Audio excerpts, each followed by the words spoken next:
Shalom jemaat yang dikasihi oleh Tuhan. Malam hari ini menjadi sebuah kebanggaan dan sukacita tersendiri bagi kita. Karena pertolongan dan kemurahan Tuhanlah maka kita ada sampai saat ini. Dan terlebih di mana memberikan kita waktu, kesempatan yang indah untuk kita pakai mendekatkan diri kita kepada Tuhan melalui renungan pada malam hari ini. Oleh sebab itu mari kita memuji Tuhan dari nyanyian kemenangan iman nomor 266, Tuhanlah pelindungmu. Nomor 266, Tuhanlah pelindungmu. Kita nyanyikan ayat 1 dan ayat 3. Di badai topan dunia Tuhan mula pelindungmu. Di badai topan dunia Tuhan mula pelindungmu. Kendati goncang semesta Tuhan mula pelindungmu. Ya Yesus gunung batu di dunia keluh kesah. Ya Yesus gunung batu di dunia, pelindung yang tetap teguh. Dan biar badai menyerang, Tuhan mula pelindungmu. Penanganmu tetap tentram, Tuhan mula pelindungmu. Ya Yesus gunung batu di dunia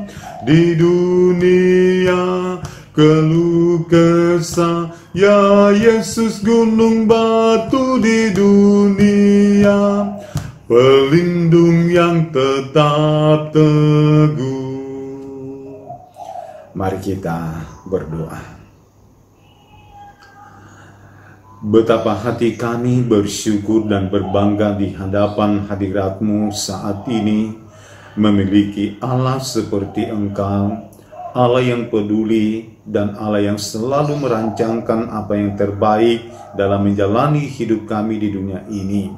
Sama seperti yang kami alami sampai pada saat ini, bahwa kemurahan Tuhanlah, dan itulah sebabnya kami wujudkan syukur kami kepadamu melalui renungan kami pada malam hari ini. Roh Kudus, tuntunlah kami dalam merenungkan firman-Mu, baik hamba-Mu yang akan menyampaikan, jemaat-Mu yang mendengarkannya, supaya kami sama-sama diberkati oleh Tuhan, dan firman-Mu inilah yang kami jadikan sebagai suluh dan terang dalam menjalani hidup kami di dunia ini. Di dalam nama Tuhan Yesus kami datang berdoa dan mengucap syukur semuanya ini. Amin. Baik, mari kita sama-sama membaca firman Tuhan dari 2 Korintus pasal 12 ayat 9 sampai ayat 10. 2 Korintus pasal 12 ayat 9 sampai ayat 10. Firman Tuhan berbunyi demikian. Tetapi jawab Tuhan kepadaku, cukuplah kasih karuniaku bagimu, sebab justru dalam kelemahanlah kuasaku menjadi sempurna. Sebab itu terlebih suka aku bermegah atas kelemahanku, supaya kuasa Kristus turun menaungi aku. Karena itu, aku senang dan rela di dalam kelemahan, di dalam siksaan, di dalam kesukaran, dan di dalam penganiayaan dan kesesakan oleh karena Kristus. Sebab jika aku lemah, maka aku kuat. Jadi inilah firman Tuhan yang kita renungkan secara bersama. Dan melalui firman Tuhan ini, kita merenungkannya di bawah satu tema, yaitu memahami cobaan hidup di tengah masa pandemi. Saudara-saudara, saya yakin dan percaya bahwa sudah begitu banyak doa yang kita naikkan kepada Tuhan mengenai COVID-19 ini, supaya segera berlalu. Apakah doa secara berjemaat yang kita lakukan, ataupun doa secara pribadi di dalam diri kita ini. Saudara-saudara yang dikasihi oleh Tuhan, ingat baik-baik bahwa dalam menjalani kehidupan kita ini tidak akan pernah terlepas dari apa yang disebut dengan tantangan, ujian, atau cobaan hidup. Dan mungkin ketika kita menghadapi semuanya ini, ada begitu banyak doa yang sudah kita panjatkan kepada Tuhan. Kita mohon supaya Tuhan segera menghalau masalah dan pergumulan seperti itu. Namun saudara-saudara yang dikasihi oleh Tuhan, ingat baik-baik bahwa ketika kita sedang menghadapi hal-hal seperti itu di dalam diri kita ini, dibutuhkan pemahaman yang benar di dalam diri kita ini, supaya kita tidak salah kaprah, atau supaya kita tidak salah memahami ketika kita sedang diperhadapkan kepada ujian, cobaan, masalah, kesukaran, kesesakan hidup yang harus kita hadapi di dalam diri kita ini, supaya kita tidak mengambil langkah atau kita tidak mengambil kesimpulan yang keliru di dalam diri kita ini. Maka itulah sebabnya melalui kebenaran firman Tuhan saat ini kita diajari bahwa pemahaman apakah yang perlu kita miliki di dalam diri kita ini, supaya kita mampu menjalani hidup kita dalam menghadapi cobaan-cobaan hidup di tengah masa pandemi yang sedang kita hadapi pada saat ini. Saya kira ini sangat penting, karena ingat baik-baik bahwa sampai pada saat ini kita masih tetap diperhadapkan kepada COVID-19. Kita sudah doakan, kita sudah lakukan berbagai macam cara, kita sudah menggumulinya kepada Tuhan, kita sudah menyerahkan semuanya ini kepada Tuhan, supaya Tuhan segera membuat, segera berlalu COVID ini, tetapi sampai saat ini belum juga terjadi. Dan itulah sebabnya dibutuhkan pemahaman yang benar ketika menghadapi semuanya itu. Maka apakah yang perlu kita miliki di dalam diri kita? Yang pertama, bahwa cobaan ini adalah sebuah proses bagi kita sekalian. Jadi ketika kita sedang menghadapi cobaan, kesukaran hidup, kesesakan, penganiayaan yang dijelaskan oleh Rasul Paulus dalam pembacaan kita saat ini, firman Tuhan berkata kepada kita bahwa ingat, semuanya ini adalah sebuah proses yang sedang kita jalani di dalam diri kita. Nah, saudara-saudara yang dikasihi oleh Tuhan, yang terpenting bagi kita saat ini bahwa perlu kita harus memiliki pemahaman yang penting bahwa apa maksud, apa tujuan ketika Allah mengizinkan semuanya ini terjadi di dalam diri kita. Saya kira itu yang perlu kita harus renungkan, bahwa ketika kita sedang diperhadapkan kepada COVID, ketika kita sedang diperhadapkan dengan masalah-masalah lain, harusnya yang perlu kita introspeksi, yang perlu kita renungkan di dalam diri kita bahwa apa maksud, apa tujuan Allah di balik dari semuanya itu. Karena ingat baik-baik bahwa kesukaran hidup, cobaan hidup, penderitaan yang kita alami di dalam diri kita bukan berarti bahwa Allah tidak peduli di dalam diri kita. Bukan berarti bahwa kuasa Allah terbatas dinyatakan di dalam diri kita. Dan ingat, jangan sampai kita berkata bahwa mungkin ini adalah sebuah kutukan yang kita alami di dalam diri kita.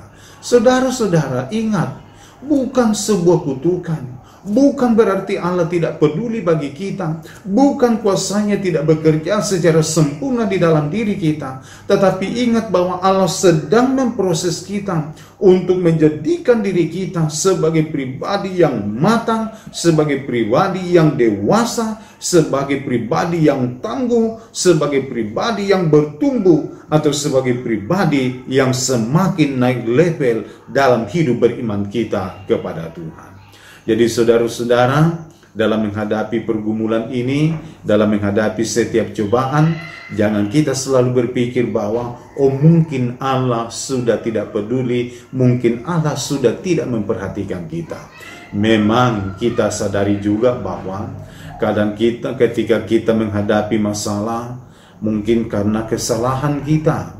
Kadang ketika kita menghadapi cobaan, ya mungkin karena kesalahan kita. Tetapi ingat, walaupun yang saya pernah sampaikan dulu dalam sebuah khotbah, bahwa walaupun cobaan ini menjadi senjata utama iblis untuk mau menghancurkan, untuk mau membinasakan diri kita ini, tetapi ingat, Allah menggunakan cobaan untuk membuat kita semakin lebih dewasa, semakin lebih tangguh, dan semakin lebih bertumbuh di dalam iman keyakinan kita kepada Tuhan. Karena yang terpenting bahwa apapun yang kita alami saat ini, Allah mau supaya kita tetap melakukan kehendaknya, yaitu tetap bersyukur, tetap memuji memuliakan Tuhan. Dan ingat bahwa jangan kita hanya pikirkan terus cobaannya ini, jangan kita hanya terus berpikir kesukarannya, jangan kita hanya terus berpikir tentang kesusahannya, tetapi pandanglah Tuhan dan terus lakukan kehendaknya. Maka proses yang kita jalani, kita akan menuju kepada proses yang semakin lebih baik, semakin lebih baik, semakin lebih meningkat di dalam diri kita. Dan yang terakhir, pemahaman apakah yang perlu kita miliki dalam menghadapi setiap cobaan hidup di tengah masa pandemi? Yang kedua adalah bahwa cobaan ini mengarahkan kita pada tujuan yang benar. Jadi ingat bahwa pencobaan ini mengarahkan diri kita pada tujuan hidup kita yang benar. Nah, saudara-saudara yang dikasihi oleh Tuhan, ingat baik-baik bahwa arah pandang itu sangat penting di dalam diri kita. Karena ketika arah pandang hidup kita sudah salah, maka apapun yang kita lakukan, semuanya itu akan menjadi salah di dalam diri kita. Jadi sekalipun di depan kita sudah ada janji Tuhan, sekalipun di depan kita sudah ada rancangan indah Tuhan di dalam diri kita, sekalipun di sana Allah sudah menyiapkan berkat yang terbaik di dalam diri kita, tetapi ketika arah pandang kita, pemahaman kita tentang dalam menghadapi cobaan ini salah, maka pada akhirnya menjadi sebuah kesalahan di dalam diri kita, sehingga kita tidak menikmati pertolongan Tuhan, berkat-berkat Tuhan di dalam diri kita. Jadi ingat baik-baik bahwa arah pandang itu sangat penting. Karena ketika arah pandang kita sudah salah, maka segala apapun yang kita lakukan di dalam diri kita ini akan menjadi salah. Bahkan akan melahirkan tindakan-tindakan yang fatal, tindakan-tindakan yang keliru di dalam diri kita. Nah, kalau kita belajar firman Tuhan di sini, bagaimana kita melihat bahwa baik itu di ayat 19 dan kembali ditegaskan di dalam ayat yang ke-10, Rasul Paulus justru berkata, aku suka di dalam kelemahan, di dalam siksaan, di dalam penganiayaan, atau dengan kata lain, di dalam menghadapi cobaan. Sekiranya ini sangat bertentangan dengan logika ya. Siapa yang mau hidup dalam susah? Siapa yang mau hidup dalam siksaan? Siapa yang mau hidup di dalam kesukaran-kesukaran? Saya kira kita semua mendambakan bahwa kita mau supaya dalam menjalani hidup kita di dunia ini berada dalam zona kenyamanan.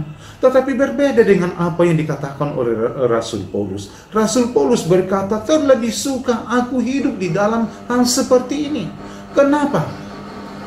Karena ketika menghadapi hal seperti itu, Rasul Paulus sungguh menyadari bahwa itulah yang mengarahkan dirinya, menyadarkan dirinya untuk tetap mengarahkan pandangannya kepada Tuhan. Bahwa Tuhanlah yang menjadi pemimpin yang sejati, bahwa Tuhanlah yang sanggup menjadi penolong yang sejati di dalam kehidupan. Nah, saudara-saudara yang dikasihi oleh Tuhan, bukan berarti bahwa Rasul Paulus maunya terus disiksa dan apa segala macam. Tetapi Rasul Paulus mampu bersyukur bahwa apapun yang terjadi, disyukuri di dalam kehidupan. Dan sesuatu apapun yang kita alami di dalam diri kita, sebenarnya ada maksud tujuan Tuhan yang terbaik di balik dari semuanya itu. Asalkan kita tetap mengarahkan pandangan kita kepada Tuhan. Asalkan kita selalu berpikir bahwa Allah memiliki tujuan yang terbaik di balik dari semuanya itu.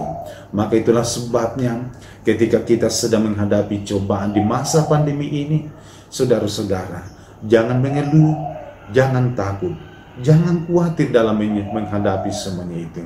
Tetapi arahkanlah pandanganmu kepada Tuhan. Andalkanlah Tuhan di dalam hidupmu.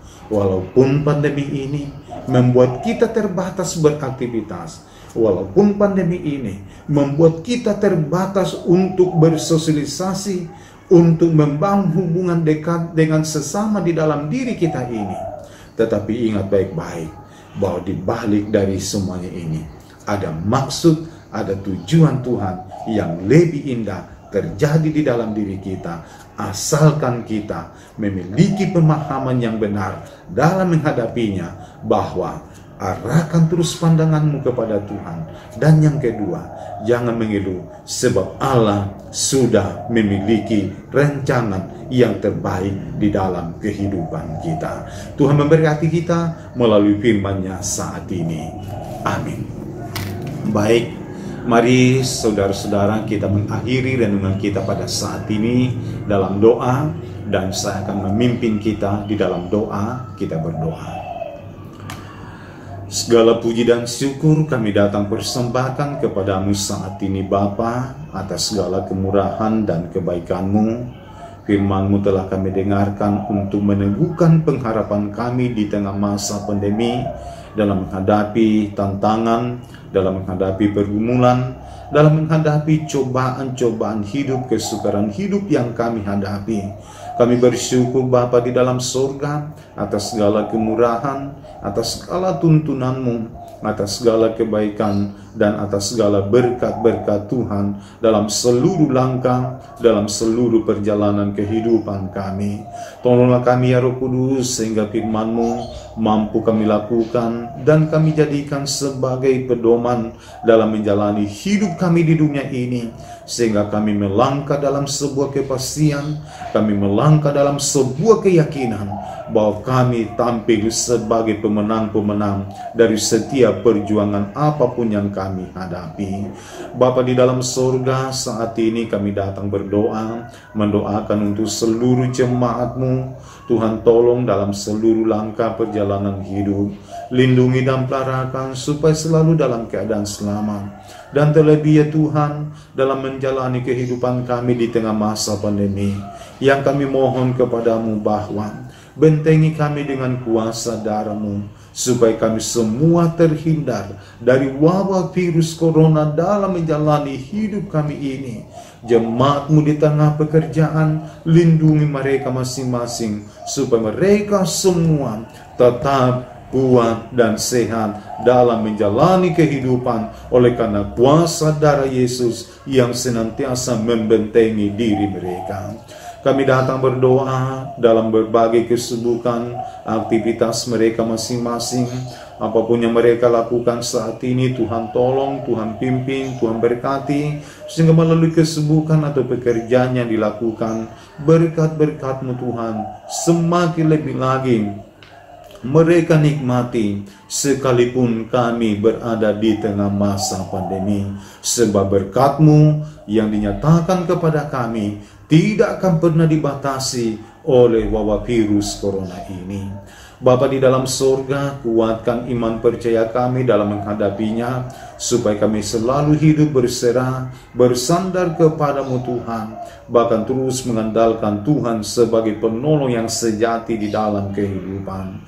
Memberkati ya Tuhan untuk seluruh jemaat-Mu dalam rumah tangga mereka. Jadikanlah rumah tangga mereka menjadi rumah tangga yang takut akan Tuhan, rumah tangga yang diberkati oleh Tuhan. Dan kami terus mendoakan bagi jemaat-Mu yang dalam kelemahan tubuh. Tuhan lawat, Tuhan pulihkan, Tuhan sembuhkan. Sebab hanya kuasa darah Yesus saja yang sanggup untuk menyembuhkannya. Sebab bagi Tuhan tidak ada perkara yang mustahil. Bapa di dalam surga memberkati terus dalam menjalani hidup mereka ke depan. Apapun yang menjadi rencana-rencana hidup mereka, Tuhan Engkau memberkati di akhir tahun 2020 ini. Tuhan yang memberkati, sekalipun banyak rencana, banyak kesibukan yang tertunda, banyak pekerjaan yang tertunda di masa pandemi ini.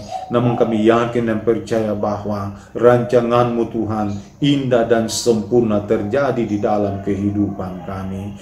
Terima kasih ya Bapa. Kami terus mendoakan untuk Kota Sangatta, di mana air ini tingkat penyebaran COVID sangat tinggi. Oh Bapa, Engkau pedulikan Kota Sangatta, bangsa negara kami ini. Jauhkan dan biarlah kiranya wabah virus corona ini ke depan ini segera berlalu dari tengah-tengah bangsa negara kami ini, dari Kota Sangatta, supaya kami semua kembali beraktivitas sebagaimana adanya di dalam diri kami ini. Terima kasih ya Bapa di dalam surga, memberkati terus dalam menjalani hidup kami. Tuhanlah menjadi penolong yang sejati, sehingga kami semua tetap dalam lindungan kemahakuasaan-Mu, menikmati sukacita-Mu, menikmati damai sejahtera-Mu, untuk terus hidup bersyukur dan berbangga di hadapan hadirat-Mu. Terima kasih ya Bapa di dalam surga. Inilah doa kami. Inilah pengucapan syukur yang kami datang bawa kepadamu. Di dalam nama Tuhan Yesus adalah Tuhan dan Juru Selamat kami yang hidup. Amin. Baik, demikianlah renungan kita pada malam hari ini. Selamat malam. Tuhan Yesus memberkati kita sekalian. Salam sehat dan shalom.